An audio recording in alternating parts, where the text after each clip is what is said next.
வணக்கம் பாலமுருகன். இந்த மெண்டல் வாயன் இன்னைக்கு என்ன உளறி வச்சிருக்கான் அப்படிங்கிறத பாருங்க.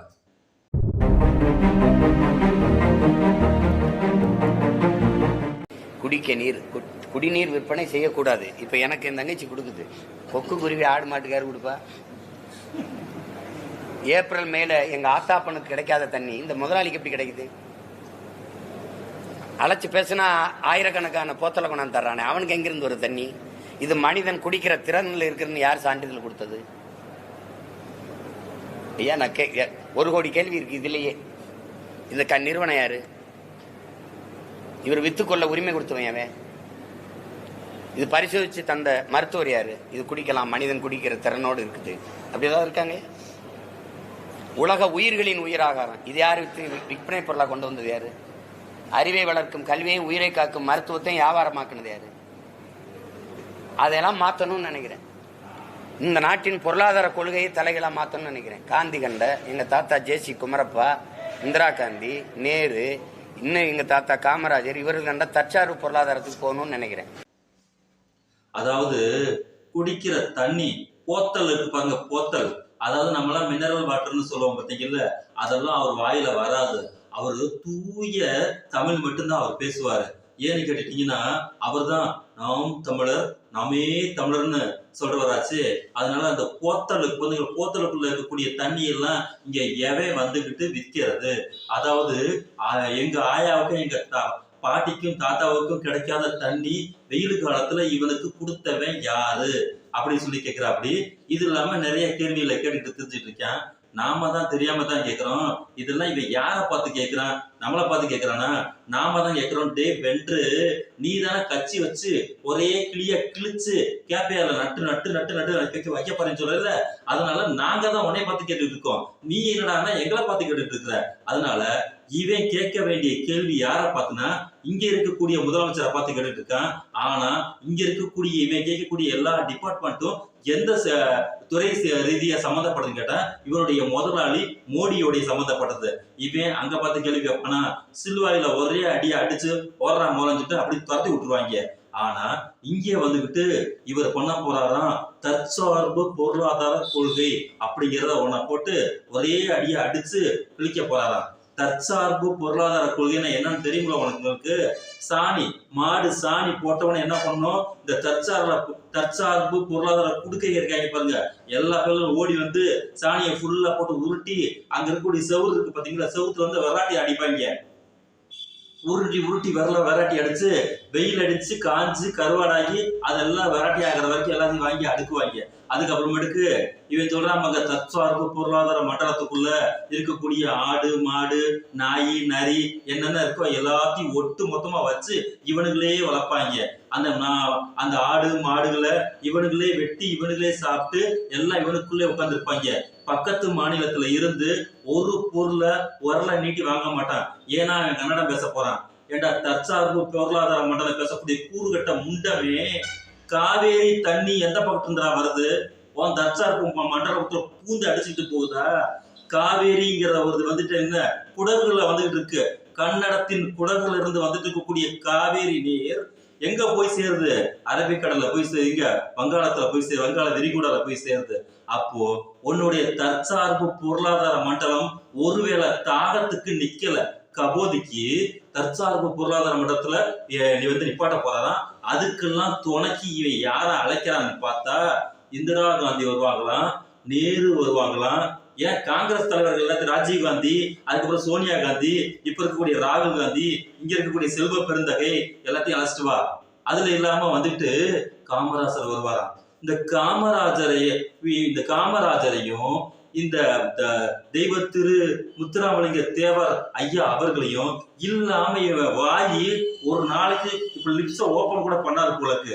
எப்ப பார்த்தாலும் இந்த நாடார் ஜாதி பாசம், இந்த தேவர் ஜாதி பாசம், அங்கங்க ஏரியாவுக்கு போனா அங்க இங்க இருக்கக்கூடிய தலைவர்களுடைய ஜாதி பாசம், இப்படி எல்லாம் ஜாதியின் மீது பாசத்தை உண்டு பண்ணி அந்த ஜாதி வாக்குகளை ஃபுல்லா அள்ளி அறுவடை பண்ணி 2046 மிகப்பெரிய முதலமைச்சரா வந்து நின்று இந்த நாட்டை தூக்கி நிறுத்துறதுக்கு பிளான் பண்ணியிருக்கக்கூடிய இந்த எச்ச வாயி வெளியில வந்து ஜாதி ஒழிப்பு வேஷம் போடுது.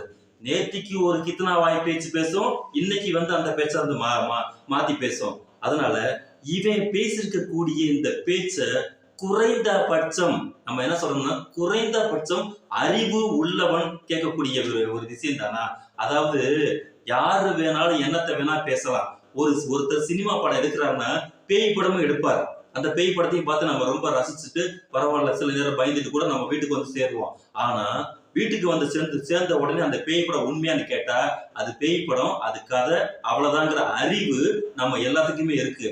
ஆனா 14 ஆண்டுகளாக இங்க ஒரு பேய் வந்து உட்காந்துக்கிட்டு மிகப்பெரிய ஓலா படமா உருட்டி தள்ளிக்கிட்டு இருக்கான்.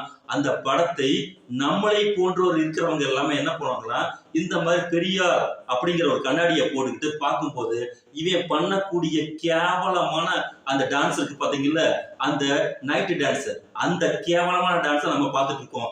இத போய் ஒருத்தன் உண்மைன்னு சொல்லி நம்பிக்கிட்டு இவன் பின்னாடி ஒரு கும்பலா கேங்கா அலைஞ்சிட்டு இருக்காங்கன்னா அவர்கள் எவ்வளவு மோசமானவர்கள், அவர்கள் எவ்வளவு இந்த சமூகத்துக்கு ஆபத்தானவர்கள் அப்படிங்கிறதுக்காகத்தான் நாம தொடர்ச்சியா வந்து இந்த மாதிரி விஷயங்களை பேசிட்டு இருக்கோம். இதுல 2 பேர் கிளம்பி போஸ்ட் மேல போஸ்ட் போடுறாங்க. சீமானை பேசாமல் உனக்கு பொழுது விடியாதா, ஆரம்பித்து விட்டார்கள் அப்படின்னு சொல்லிட்டு போஸ்ட் போடுறான். ஏண்டா புறம்போக்குகள் தான் நம்ம சொல்ல முடியும்.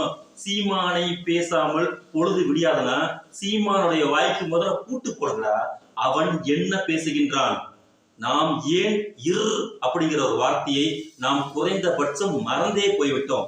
ஏனென்றால் இவனுக்கு இன் விகுதி போட்டு போட்டு போட்டு இவனுடைய முகத்தை பார்க்கும் போதே விகுதி போய் இன் விகுதி தான் வந்து மிச்சமாயிருக்கு.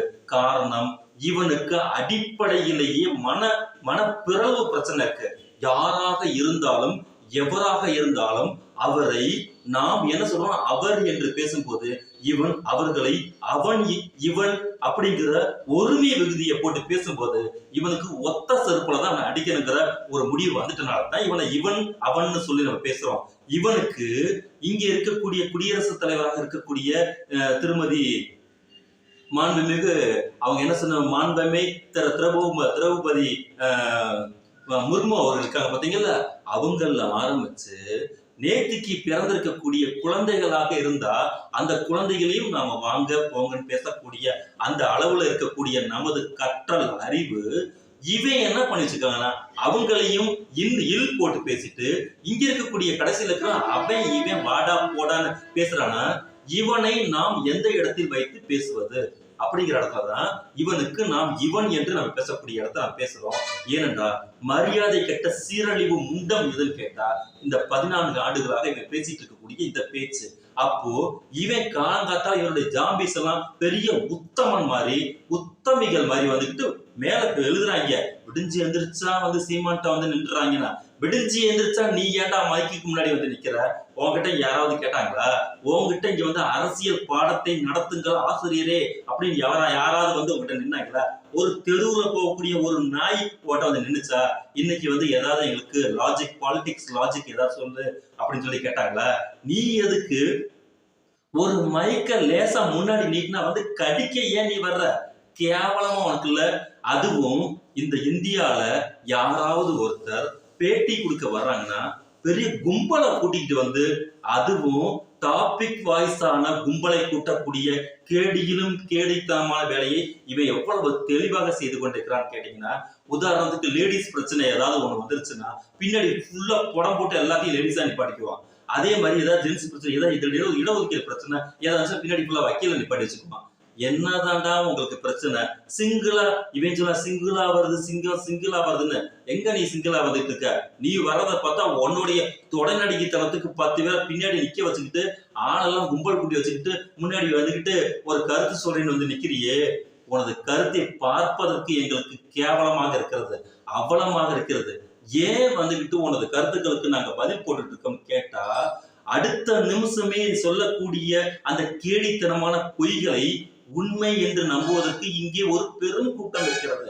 அந்த கூட்டம் யாருன்னு கேட்டா வளர்ந்து வரக்கூடிய இளம் பருவத்தில் இருக்கக்கூடிய இளைஞர்கள். அவர்களுடைய வாழ்வு சீரழிந்து போய்விடக் கூடாது என்பதற்காகத்தான் இவன் பேசியது இன்றைக்கு இந்த பொய் ஆகையால் இந்த பொய்யை நம்பாதீர்கள் தோழர்களே, தம்பிகளே, தங்கைகளே அப்படின்னு சொல்றதுக்காகத்தான் இந்த விஷயத்தை நாங்க வந்துட்டு ஒவ்வொரு நாளும் இவனுக்கு நம்ம கவுண்டர் அடிச்சிட்டு இருக்கோம். காரணம், இவன் தமிழ் சமூகத்துடைய கேடுகட்ட கேடி. அதாவது ஒட்டு மொத்தமா ஒருத்தரை காட்டி கொடுக்கலாம், 2 பேரை காட்டி கொடுக்கலாம். இவன் ஒட்டுமொத்த இனத்தையுமே காட்டி கொடுக்கறதுக்கு வெறி பிடித்து போய் அலைந்து கொண்டிருக்கின்றான். அதனால இவனை நாளும் நாம் அம்பலப்படுத்துவது நமது கடமையாக மாறிவிட்ட காரணத்தினால் இவன் இன்றைக்கு பேசியிருக்கக்கூடிய இந்த தற்சார்பு பொருளாதார மண்டலம் எவ்வளவு அபத்தமானது, எவ்வளவு முட்டாள்தனமானது, எவ்வளவு கேவலமானது அப்படிங்கிறது. இவன் வந்துகிட்டு பச்சை குழந்தை 1ஆம் நம்பர் பச்சை குழந்தை பார்த்தீங்கல்ல, அந்த வாயில வந்துட்டு விரல சூப்பு பார்த்தீங்கல்ல, அந்த அளவுக்கு தான் இவனுக்கு அறிவு வளர்ச்சி அடைஞ்சிருக்கு அப்படிங்கிறதுக்கான ஒரு வார்த்தை தான் இவன் பேசியிருக்கக்கூடிய தற்சார்பு பொருளாதார மண்டலம்.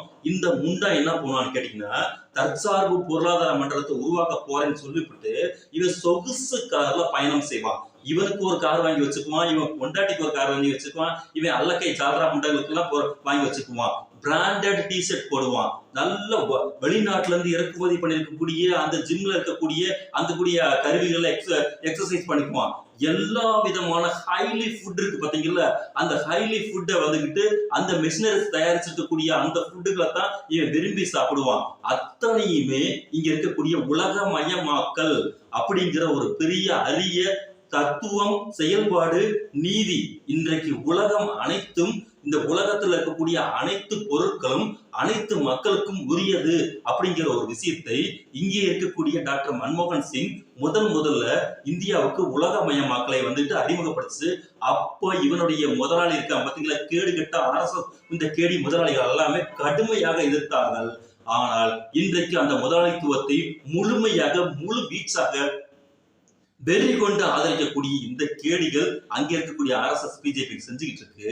இங்க என்னடானா இவன் நாடு திரும்புதல்னு சொல்லி இருக்கக்கூடிய ஆளுகள்லாம் இந்த கற்காலத்திற்கும் தற்காலத்திற்கும் கொண்டு போய் விட்டு கல்லையும் உரசி இங்க நெருப்பு உண்டாகக்கூடிய அளவிற்கு காட்டு முன்னாடி காலத்துக்கு இவன் கூட்டிட்டு போய் தற்சார்பு பொருளாதார மண்டலம் அமைக்க போறேன்னு இவன் சொன்னானா, இவனை எந்த செருப்பில் அடிப்பது அப்படிங்கிறது தான் இன்னைக்கு இருக்கக்கூடிய முக்கியமான கேள்வி. ஆரம்பிக்கலாம்.